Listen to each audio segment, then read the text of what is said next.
Apple launched the new processor M1, which replaces Intel-owned chipsets used in Apple computers for years. The processor comes with 8 CPU cores, but a new report says Apple is working on a much more powerful one that will have up to 32 cores. Details of the new processor were first reported by Bloomberg, and they say Apple engineers are working on multiple successors to its M1 processor.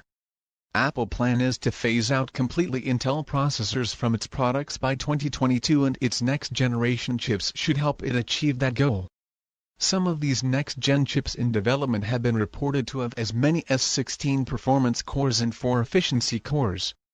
However, it is said that Apple may first launch models with 8 or 12 performance cores depending on fabrication results. The report says that Apple is also working on more powerful GPU processors and has begun testing 16-core and 32-core versions for its high-end laptops and mid-range desktops.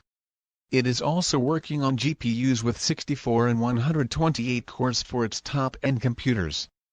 These chips are expected to arrive in late 2021 or even 2022. Apple's most powerful Mac Pro can be configured with up to 28 cores, so if it plans to replace the Intel Xeon W chips with its own, it must offer something significantly powerful. Apple may announce the first successor to the M1 early next year alongside new MacBooks with MiniLED displays.